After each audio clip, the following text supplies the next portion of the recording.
Hello नमस्कार दोस्तों। अब हम स्टार्ट करने वाले हैं PYQs क्वेश्चंस। वो इसलिए आपको करने जरूरी है ताकि आपकी एग्जाम में जब क्वेश्चन रिपीट हो तब आपका एक भी क्वेश्चन गलत नहीं हो। हमारा लक्ष्य है कि मैक्सिमम आपके MCQ क्वेश्चंस जो आपके बोर्ड एग्जाम्स में आपसे पूछे जाएंगे वो सारे के सारे सही होने चाहिए। चलिए आगे बढ़ते हैं और आज का क्वेश्चन हम फटाफट से कर लेते हैं। देखिए क्या क्या क्वेश्चन हमारे सामने। पहला क्वेश्चन रहेगा इस सीरीज का, हड़प्पा की लिपि के संदर्भ में निम्नलिखित में से कौन सा कथन सही है। आपको नीचे 4 स्टेटमेंट दिए हुए हैं और पूछा है कि हड़प्पन स्क्रिप्ट जो है, हड़प्पा की जो लिपि है, इससे रिलेटेड ये जो 4 कथन है इनमें से बिल्कुल सही कथन कौन सा है, मतलब राइट स्टेटमेंट कौन सा है। नंबर 1, पहला स्टेटमेंट कह रहा है यह लिपि वर्णानुक्रमिक थी।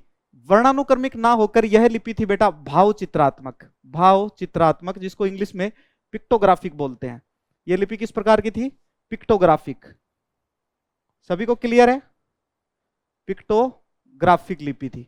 अच्छा, सेकंड स्टेटमेंट क्या कह रहा है? यह स्टेटमेंट तो गलत हो गया। दूसरा है यह बाएं से दाएं लिखी जाती थी। नहीं, बाएं से दाएं नहीं, यह दाएं से बाईं ओर लिखी जाती थी। तो यह स्टेटमेंट भी गलत हो गया। कैसे लिखी जाती थी यह लिपि? दाएं से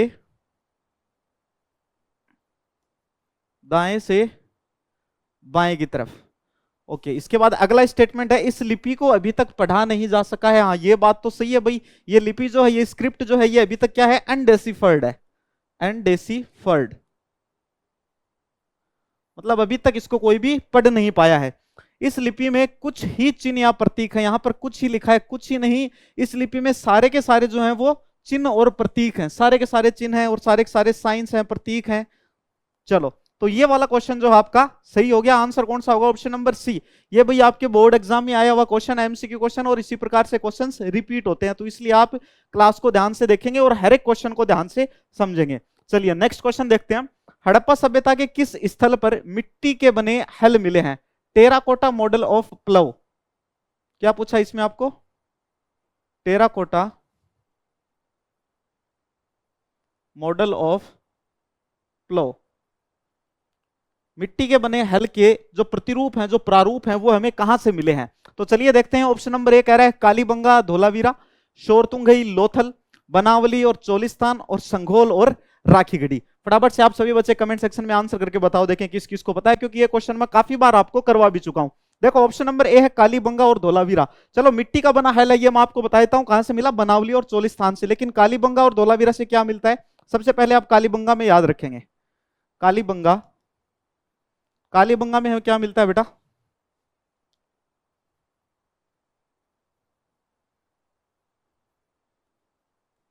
यानी जुते हुए खेत के साग से। जुते हुए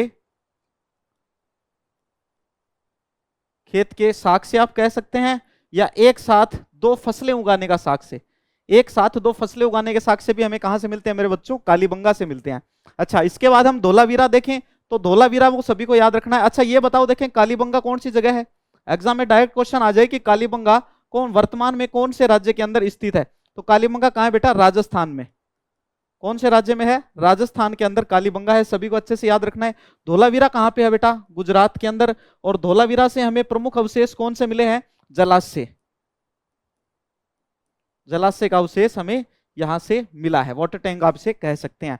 अच्छा, इसके बाद शोरतुगई से हमें क्या मिलता है? शोरतुगई से हमें मिलता है बेटा नहरों के अवशेष। नहरों के अवशेष हमें कहां से मिलते हैं? शोरतुगई से मिलते हैं। Evidences of canal. ओके, इसके बाद लोथल। लोथल किस लिए फेमस था? गोदीवाड़ा। इंग्लिश मीडियम में क्या बोलते हैं इसको बेटा? डॉकयार्ड। और कहां पे स्थित है लोथल? गुजरात के अंदर ही लोथल स्थित है। तो इस तरीके से आप सभी को याद करना है। बनावली कहां है? हरियाणा के अंदर। और एक और ऑप्शन में राखीगढ़ी है, ये राखीगढ़ी भी कहां पे है? हरियाणा के अंदर स्थित है। चलिए नेक्स्ट क्वेश्चन देखते हैं। बेटा सेशन अच्छा लगे फटाफट से आप वीडियो को लाइक जरूर करेंगे। अब अगला क्वेश्चन देखो, कारण वाला है और अभिकथन वाला है। असर्शन रीजन का क्वेश्चन है। पहले इसको ध्यान से आपको पढ़ना है और उसके बाद में इसका आंसर देना है। मोस्ट ऑफ बच्चे जो होते हैं उनका इसी प्रकार का क्वेश्चन जो है वो गलत हो जाता है। तो पहले आप कथन को पढ़िए, कारण है उसको अच्छे से पढ़िए, उसके बाद आप ऑप्शंस को देखिए। देखो कथन क्या कह रहा है हमें? कथन कह रहा है कि बुद्ध के जीवन काल में और उनकी मृत्यु के बाद भी बौद्ध धर्म तेजी से फैला। मतलब बुद्ध जब जीवित थे तब भी बौद्ध धर्म तेजी से फैला, और उनकी मृत्यु के बाद भी बौद्ध धर्म जो है वो तेजी से फैल रहा था। तो ये बात सही है या गलत है? फटाफट से बताएंगे दोस्तों। ये बात बिल्कुल सही है। अब सेकंड स्टेटमेंट देखते हैं, हमें स्टेटमेंट देखना है एक बार। स्टेटमेंट कह रहा है कि लोग समकालीन धार्मिक प्रथाओं से असंतुष्ट थे, यानी जिस समय बौद्ध धर्म तेजी से फैल रहा था उसी समय जो अनेक धार्मिक प्रथाएं थी उनसे लोग असंतुष्ट थे। उस युग में तेजी से हो रहे सामाजिक बदलाव ने उलझनों में उन लोगों को बांध रखा था और उन लोगों की मांग थी कि हमें एक सरल जो है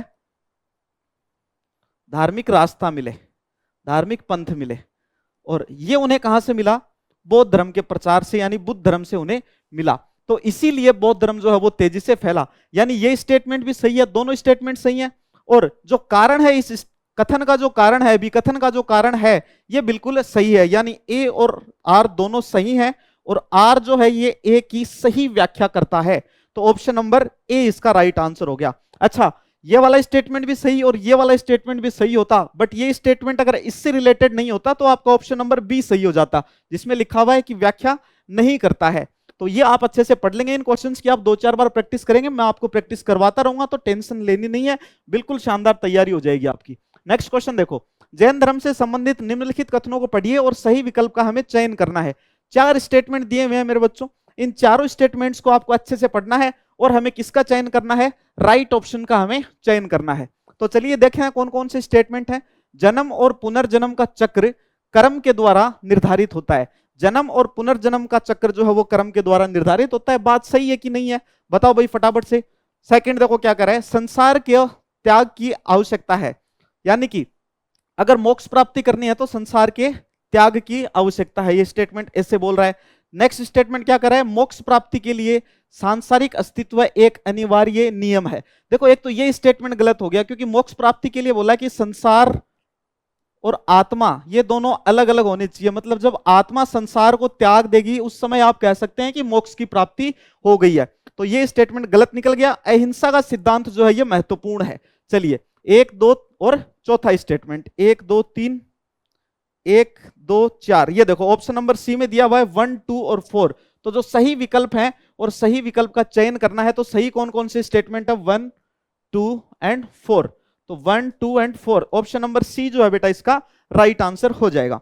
चलिए अब हम चलते हैं हमारे नेक्स्ट क्वेश्चन की ओर। अगला क्वेश्चन क्या कर रहा है कि स्तंभ 1 का मिलान हमें स्तंभ 2 से करना है और निम्नलिखित में से सही विकल्प का हमें चयन करना है। देखो आजकल एग्जाम के अंदर अभिकथन कारण वाले क्वेश्चन भी पूछे जा रहे हैं, मैच द फॉलोइंग वाले क्वेश्चंस भी पूछे जा रहे हैं, और इनमें सबसे इजी जो क्वेश्चन होता है वो मैच द फॉलोइंग वाला ही होता है। देखिए जैसे आप में से लगभग बच्चों को पता है कि मगध जो है वर्तमान क्षेत्र कौन सा है? पटना बिहार वाला, ए का 3 है। अच्छा इसके बाद ऑप्शन में पहले देखेंगे कि ए का 3 कहां कहां पे आ रहा है, तो ए का 3 इस ऑप्शन में आ रहा है और इसमें आ रहा है, मतलब डी ऑप्शन और बी ऑप्शन इन दोनों को आप काट सकते हैं। तो 50% क्वेश्चन आपका यहीं से सोल्व हो गया। अब अवंती वर्तमान में उज्जैन मध्य प्रदेश वाले क्षेत्र को अवंती कहते थे पहले, तो बी का 4, अब बी में 4 देखो कहां पे है? सिर्फ यहीं पे है, बी में 4 जो है सिर्फ यहीं पर है। तो आगे वाले चाहे आपको पता ही ना हो, यहीं से आपका क्वेश्चन जो है वो बिल्कुल सही हो जाएगा। तो ऑप्शन नंबर सी जो है वो इसका राइट आंसर है। मैं इनको परफेक्टली एक बार मैच कर देता हूं। देखो मगध पटना बिहार, अवंती उज्जैन, गांधार कंधार पूर्वी अफगानिस्तान और कौशल अयोध्या। तो इस तरह से इनको मैच कर दिया है, अच्छे से याद रखना दोस्तों। नेक्स्ट क्वेश्चन देखते हैं हम। प्रभावती गुप्त को निम्नलिखित में से किस भूमिका के लिए जाना जाता है? ऑप्शन नंबर 1 कह रहा है अशोक की पत्नी और बौद्ध संघ की प्रचारक। बेटा अशोक की पत्नी थी क्या, ये बताओ। देखें यह पत्नी किसकी थी? यह पत्नी थी वाकाटक नरेश, वाकाटक राजा, नाम क्या था बेटा उनका? रुद्रसेन सेकंड। क्या नाम था उनका? रुद्रसेन सेकंड। रुद्रसेन सेकंड की पत्नी कौन है भाई? प्रभावती गुप्त। तो ये क्या कर रहा है? अशोक की पत्नी, ये स्टेटमेंट गलत हो गया। अगला मौर्य साम्राज्य की रानी और बौद्ध धर्म की प्रचारक, ये देखते हैं चेक करते हैं। इसके बाद समुद्रगुप्त की पत्नी, ये पत्नी वाला ये भी गलत है, सॉरी गलत हो गया। इसके बाद चंद्रगुप्त द्वितीय की पुत्री और वाकाटक राजा की पत्नी। देखो यहां पर स्टेटमेंट एकदम सही बैठ रहा है। अगर आप इस तरह से कंफ्यूज भी हो जाते हैं तो भी आप पढ़ा करो सारे के सारे स्टेटमेंट्स को, और राइट स्टेटमेंट अब कौन सा हो गया? ऑप्शन नंबर डी जो है ये आपका राइट हो गया। इस तरह से आपको मार्क्स मिलेंगे। कई बार बड़ा क्वेश्चन देख के आप घबरा जाते हो, यार इतना बड़ा सवाल आ गया, हम इसको कैसे सोल्व करें? तो ये एक ट्रिक है, इस तरह से आप कर सकते हैं। अगर फिर भी आपको कई बार क्वेश्चन समझ में नहीं आता है तो एक ट्रिक और बताता हूं। आप उस क्वेश्चन को 2-3 बार लगातार पढ़ते जाना बिना बीच में ध्यान भटकाए, देखना अपने आप आंसर निकल के आ जाएगा, आपको पता लग जाएगा। करके देखना ये ट्रिक जरूर एक बार। नेक्स्ट देखिए, निम्नलिखित चित्र में चट्टान काटकर निर्मित मंदिर की संरचना दी गई है, दिए गए विकल्प में से इस मंदिर की हमें पहचान करनी है। तो एक मंदिर का चित्र दिया होगा आपको आपके एग्जामिनेशन में, आपके पेपर के अंदर, और उस चित्र को देख के आपको बताना होगा कि ये चित्र किससे संबंधित है। कोई जरूरी नहीं कि मंदिर का ही चित्र हो सकता है कोई मूर्ति आपको दे दें, लेकिन ये जो क्वेश्चन मैंने लिया है, इस क्वेश्चन के अंदर जो चित्र दिया गया था वो कैलाशनाथ मंदिर का चित्र था। कैलाशनाथ मंदिर जो है ये कहां पर स्थित है? ये महाराष्ट्र में स्थित है, महाराष्ट्र राज्य के अंदर स्थित है, एलोरा। अच्छा, इस मंदिर की एक खासियत है, ये एकाश्मक पत्थर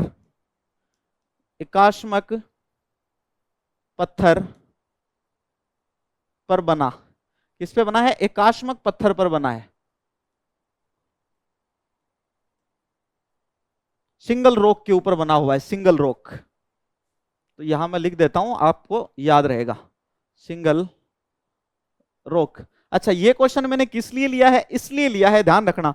देखो, जब आपके एग्जाम में ऐसे क्वेश्चन पूछा जाता है तो एग्जाम जो है वो कुछ दृष्टिबाधित बच्चे होते हैं वो भी देते हैं। तो अब उन बच्चों के लिए देखो क्या देते हैं कि निम्नलिखित प्रश्न केवल दृष्टिबाधित परीक्षाओं के लिए प्रश्न संख्या 7 के स्थान पर है। तो वो प्रश्न कौन सा इसके स्थान पर? कि निम्नलिखित में से किस राज्य में कैलाशनाथ मंदिर स्थित है। मतलब इन्होंने जो क्वेश्चन के अंदर पूछ रखा है ऊपर वाले में, वही सेम चीज आपको नीचे क्वेश्चन में दे दी। तो अगर आप ऐसी ट्रिक्स का इस्तेमाल करोगे तो आपको कई बार पेपर में ही आपका आंसर मिल जाएगा। तो इस चीज का विशेष ध्यान देना भाई। कैलाशनाथ मंदिर का महाराष्ट्र के अंदर, और जो यहाँ फोटो है वो कैलाशनाथ मंदिर की फोटो थी। पेपर आपको हम टेलीग्राम चैनल पे अवेलेबल करवा देंगे बच्चों। इसके बाद नेक्स्ट देखिए, अल बिरूनी का प्रमुख कार्य किताब उल हिंद कौन से चैप्टर से लिया गया है भैया? कौन से चैप्टर से? यात्रियों के विवरण भारत के व्यापक अध्ययन के लिए महत्वपूर्ण है। निम्नलिखित में से इसका प्राथमिक उद्देश्य क्या है? किताब उल हिंद, जो अल बिरूनी का प्रमुख कार्य है, जो किताब उल हिंद है, ये भारत के व्यापक अध्ययन के लिए बहुत ही एक महत्वपूर्ण साहित्यिक स्रोत है। इस स्रोत का प्राथमिक उद्देश्य क्या हो सकता है? इस्लामी शिक्षाओं को बढ़ावा देना? बिल्कुल नहीं। भौगोलिक स्थानों का मानचित्र बनाना? मानचित्र से संबंधित भी नहीं। संस्कृति और रीति रिवाजों की आलोचना करना? क्रिटिसिज्म इसमें नहीं है। बल्कि भारतीय संस्कृति का दस्तावेजीकरण करना जो है वह इसके अंदर, बुक के अंदर शामिल है। संपूर्ण भारतीय संस्कृति, चाहे बातचीत करें आप वेशभूषा की, चाहे बातचीत करें आप खान पान की, चाहे बातचीत करें आप धर्म की, चाहे बातचीत करें आप आस्था की, चाहे बातचीत करें आप किसी भी विषय ज्ञान से संबंधित। तो ये सारी की सारी चीजें जो हैं वो किसमें है? किताब उल हिंद के अंदर है, जो भारतीय संस्कृति का दस्तावेजीकरण किया गया है। नेक्स्ट क्वेश्चन देखते हैं हम। इब्न बतूता अपनी व्यापक यात्राओं के दौरान अपरिचित संस्कृतियों और समाजों का अन्वेषण करने में सक्षम था। निम्नलिखित में से कौन सी योग्यता उसने सबसे अधिक विकसित की थी? इब्न बतूता के बारे में है भाई। देखो, नेतृत्व और न्यायिक प्रबंधन, सांस्कृतिक योग्यता और कौशलता, इसके बाद है प्रशासनिक और सैन्य ज्ञान, और इसके बाद है वैज्ञानिक और तकनीकी विशेषता। देखिए, अगर बातचीत करें इब्न बतूता के बारे में तो हम पढ़ते हैं कि इब्न बतूता जब आया था तब इब्न बतूता को क्या नियुक्त किया गया था बेटा? दिल्ली का काजी, दिल्ली का काजी नियुक्त किया गया था। किसने किया था? एमबीटी ने किया था। पूछोगे सर ये एमबीटी कौन है? यह है बेटा मोहम्मद बिन तुगलक। लिख देता हूं मैं यहां पे, मोहम्मद बिन तुगलक। मोहम्मद बिन तुगलक ने इब्न बतूता को क्या नियुक्त किया? दिल्ली का काजी नियुक्त किया। कई बार एग्जाम में डायरेक्ट पूछ लेंगे कि इब्न बतूता को दिल्ली का काजी नियुक्त करने वाले शासक का क्या नाम है। ऑप्शन में आपको मोहम्मद बिन तुगलक भी मिलेगा, फिरोज शाह तुगलक भी मिलेगा। तो आपका राइट आंसर क्या होगा मेरे दोस्तों? मोहम्मद बिन तुगलक। तो जब इन्होंने इसको काजी का पद दिया तब इन्होंने प्रशासनिक कार्य देखे, तो इसलिए प्रशासनिक और सैन्य ज्ञान के अंदर जो है इन्होंने क्या हासिल की थी? इनकी योग्यता जो है वो सबसे अधिक विकसित हुई थी। किसकी भाई? इब्न बतूता की। याद रखोगे, इब्न बतूता, बगल में जूता पहने तो करता है चुर। नेक्स्ट क्वेश्चन देखो भाई, निम्नलिखित में से कर्नल कोलिन मैकेंजी, ये कहां से है भाई? आपका विजयनगर साम्राज्य वाला चैप्टर, वहां से क्वेश्चन आया हुआ है। कर्नल कोलिन मैकेंजी के संदर्भ में कौन से कथन सही हैं? क्वेश्चन में आप ये जरूर पढ़ेंगे कि सही कथन पूछा है या गलत कथन पूछा है। सही विकल्प का हमें चयन करना है। पहला स्टेटमेंट है, हम्पी के भग्नावशेष 1800 ईस्वी में उसके द्वारा प्रकाश में लाए गए। किसके द्वारा लाए गए?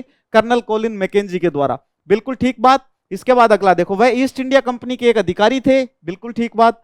इसने इस स्थान का पहला सर्वेक्षण मानचित्र भी तैयार किया था। यह भी बिल्कुल सही बात है। अच्छा, इसके बाद देखो, विजयनगर साम्राज्य की जानकारियां उसने दुआरते बारबोसा से ली थी। दुआरते बारबोसा 16वीं शताब्दी में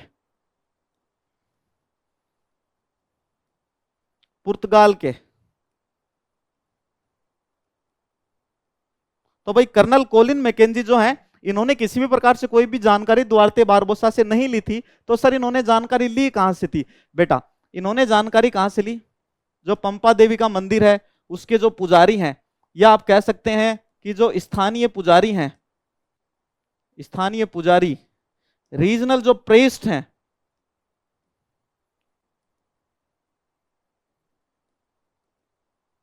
इनसे इन्होंने जानकारी ली थी, ना कि दुआरते बारबोसा से। तो ये दुआरते बारबोसा वाला स्टेटमेंट है, ये तो देखो है गलत।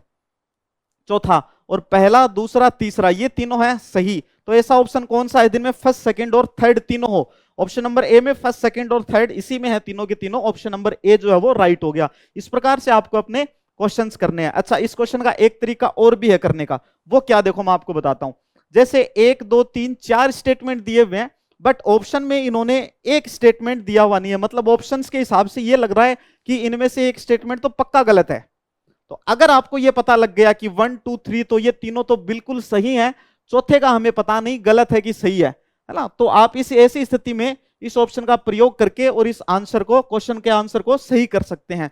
बट अगर ऑप्शंस में ऐसे होता, देखो 1 2 3 और यहां पे 4 भी आ जाता, और इस ऑप्शन की जगह होता 1 2 3। अब ऐसी स्थिति में आपको सिर्फ इतना पता है कि हमें सिर्फ 3 स्टेटमेंट पता है कि तीनों ये तो सही है, चौथे का नहीं पता, सही हो भी सकता है और नहीं भी हो सकता है। तो इस समय आप इन दोनों ऑप्शंस में फंस जाओगे कि ये वाला सही करें या ये वाला सही करें, क्योंकि आपको 3 का पता है, चौथे का नहीं पता। क्या पता चौथा सही हो तो ऑप्शन ये सही हो सकता है। बट आप ये जरूर देखेंगे कि ऑप्शन में कितने स्टेटमेंट को इंक्लूड किया गया है, उसके अकॉर्डिंग भी आप ऐसे क्वेश्चंस को कर सकते हैं बेटा। तो इस बात का विशेष ध्यान रखेंगे। इस क्वेश्चन का राइट आंसर है ऑप्शन नंबर ए। चलिए नेक्स्ट क्वेश्चन देखें। अगला क्वेश्चन देखो क्या कर रहा है। स्तंभ 1 का मिलान स्तंभ 2 से हमें करना है। निम्नलिखित में से सही विकल्प का हमें क्या करना है दोस्तों? चयन करना है। चलिए करते हैं। अफानासी निकितिन विदेशी यात्री कौन से देश से थे? डोमिंगो पेस कौन से देश से? अब्दुल रज्जाक कौन से देश से? निकोलो डी कॉन्टी है जो कौन से देश से थे? तो निकोलो डी कॉन्टी का सबको पता होगा भाई, इटली से थे। कहां से थे? इटली से थे। तो ऐसा ऑप्शन देखो जिसमें डी में 4 आ रहा हो, डी में 2 4 3 4, मतलब ऑप्शन ये कट गया और ऑप्शन सी कट गया। ए और सी दोनों ऑप्शन कट गए, अब बचा बी और डी। तो इसमें 4 हो गए, इसमें 4 हो गए। अब देखो भाई अगला देखते हैं। अब अफानासी निकितिन को देखे तो ये कहां से बेटा? ये थे रूस से थे। तो ए में 2 और देखो, तो ए में 2 इसमें है और इसमें है, मतलब अभी अपने को ये दोनों चीज जो है इनका पता होना चाहिए, तब जाके अपन किस पे पहुंचेंगे बेटा? कंक्लूजन पे पहुंचेंगे, तब जाके हम कंक्लूजन पे पहुंचेंगे। चलो एक चीज में वो हो गई थोड़ी सी मिस्टेक, जैसे यहाँ पे बी आएगा ऑप्शन और यहाँ पे आएगा सी, ये आप कर लेना भाई, ठीक है। ये कई बार टाइपिंग मिस्टेक या आपके पेपर में मिस्टेक आ जाती है, आपने देखा होगा एग्जाम्स में भी आपको ये सही करवा देते हैं। ओके, तो इस प्रकार से इसका राइट आंसर कौन सा हो जाएगा बेटा? डोमिंगो पेस कहां से थे बेटा? डोमिंगो पेस बी वाला कहां से थे? पुर्तगाल से थे। और अब बच गए कौन? अब्दुल रज्जाक, ये आ गए फारस से। चलिए तो अब इनको मैच करके देखते हैं। ए में 2, ए में 2 है, फिर बी में 3 है, बी में कहां भाई? 3, यहीं पे बी में 3 है। तो इन दोनों ऑप्शंस को देखते हुए हमारा ऑप्शन नंबर बी जो है वो बिल्कुल करेक्ट हो जाएगा। तो इस तरह से अब बेटा आपको इनको याद भी करना है। क्यों याद करना है? जरूरी नहीं कि अगली साल जब आप एग्जाम देंगे, बोर्ड का एग्जाम देंगे, उस समय एज इट इज क्वेश्चन पूछ लें, नहीं पता। ये क्वेश्चन आपसे पूछा जा सकता है कि अब्दुल रज्जाक जो है, विदेशी यात्री जो है अब्दुल रज्जाक, ये कौन से देश से संबंधित हैं? डायरेक्ट क्वेश्चन पूछ लेंगे, ऑप्शन में ये चारों देश दे देंगे। तो अगर आपने ढंग से चीजें पढ़ी होंगी, ढंग से आप क्लासेस मेरी ले रहे हो, तो डेफिनेटली आप सही करेंगे। तो अब्दुल रज्जाक कहां से थे? फारस से थे। चलिए नेक्स्ट क्वेश्चन देखते हैं हम। अगला क्वेश्चन हमें कह रहा है कि 16वीं और 17वीं शताब्दी के भारत के कृषि इतिहास को समझने का निम्नलिखित में से प्रमुख स्रोत कौन सा है? मेजर सोर्स कौन सा है जिससे हमें एग्रीकल्चरल हिस्ट्री को समझने का जो सहूलियत है, एग्रीकल्चरल हिस्ट्री को हम समझ सकें, वह कौन सा ऐसा स्रोत है? देखो 16वीं और 17वीं शताब्दी में आगरा और दिल्ली के राजस्व रिकॉर्ड, यानी आगरा और दिल्ली के जो रिकॉर्ड्स हैं वो हम इकट्ठा करें तब हमें कृषि के इतिहास का पता चलता है, या फिर किसानों और जमींदारों के बीच के संबंध जो है उनको देखें तब हमें पता चलता है। अगला देखो, आईन अकबरी राजस्व का महत्वपूर्ण इतिहास या आईन अकबरी से पता चलता है, या फिर उस समय उगाई जाने वाली कृषि फसलों के जो प्रकार हैं उनसे हमें पता चलता है। तो दोस्तों आपने पढ़ा होगा इस चैप्टर में आईन अकबरी के अंदर कृषि, फसल की जो उपज है यानी जो प्रोडक्शन है, इन सब के बारे में बातें हैं।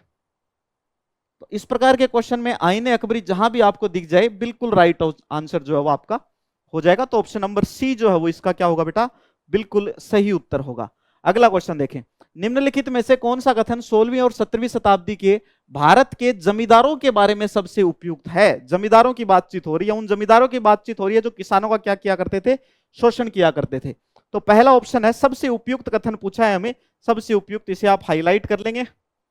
आगे देखो, जमींदार किसानों के लिए शोषक वर्ग थे।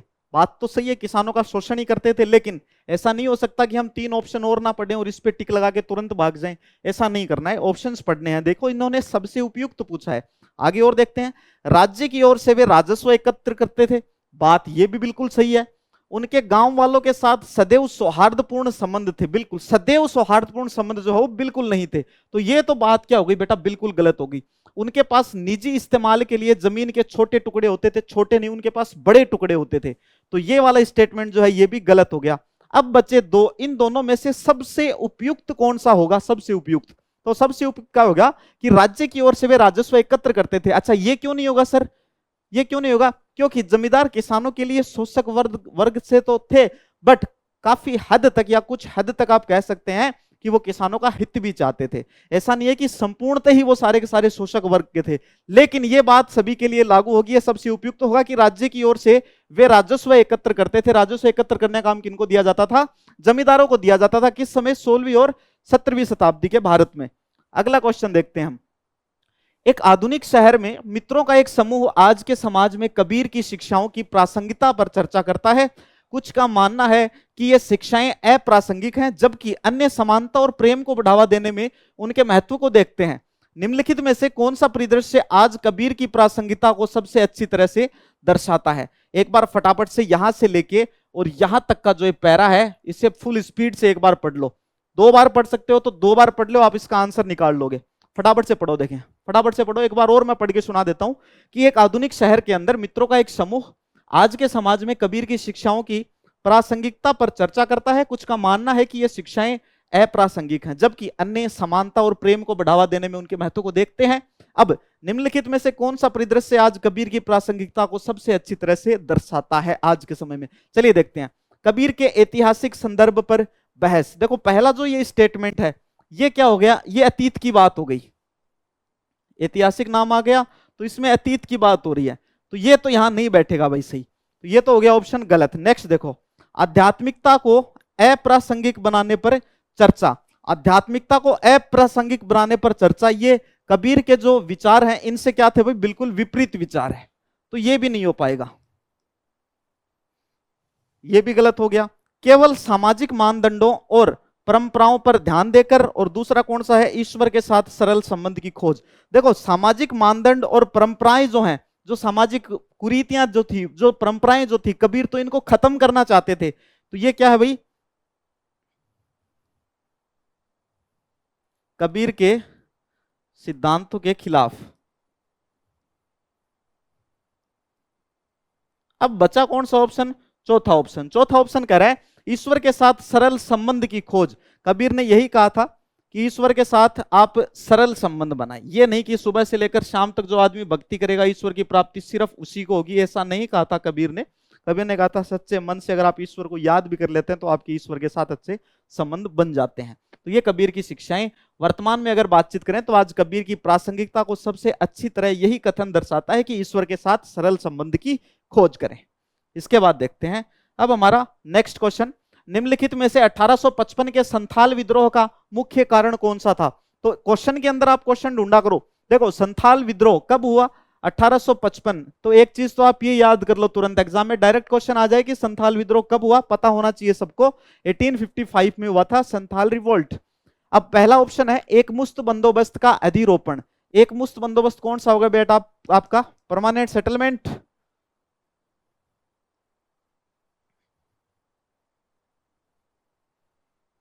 परमानेंट सेटलमेंट वाला। अंग्रेजों द्वारा सांस्कृतिक दमन, यानी भारतीयों की जो संस्कृति है उसका दमन किया जा रहा था। पाश्चात्य शिक्षा को थोपना, वेस्टर्न एजुकेशन जो है वह वहां पे इंप्लाई हो चुकी थी। और भारी कर और भूमि अधिग्रहण के कारण, देखो मुख्य कारण तो यही था, भारी कर और भूमि अधिग्रहण। लेकिन अगर बातचीत करें ऊपर जो आपको कारण दिए हुए हैं, ये कारण भी कहीं ना कहीं थोड़े थोड़े जो है इनका भी योगदान था संथाल विद्रोह के अंदर। बट क्वेश्चन में हमें पूछा है कि सबसे मुख्य कारण कौन सा था? सबसे मुख्य कारण कौन सा हो गया? भारी भरकम कर ले लेते और भूमि का अधिग्रहण कर लिया करते थे, भूमि को अपने कब्जे में ले लिया करते थे। इसकी वजह से संथालों ने 1855 में क्या किया मेरे दोस्तों? विद्रोह किया था। अगर आपको यह सेशन वाकई में बहुत अच्छा लगा हो तो कमेंट के माध्यम से हमें जरूर बताएं, हम ऐसे और बहुत सारे सेशंस आपके लिए लेके आएंगे। 12th बोर्ड की जबरदस्त तैयारी करने के लिए, सीयूईटी की तैयारी करने के लिए आप जुड़े रहें हिमालय एजुहब के अपने इस परिवार के साथ में। आगे बढ़ते रहें, मुस्कुराते रहें, स्वस्थ रहें और वीडियो को लाइक जरूर कर दें। Thank you very much.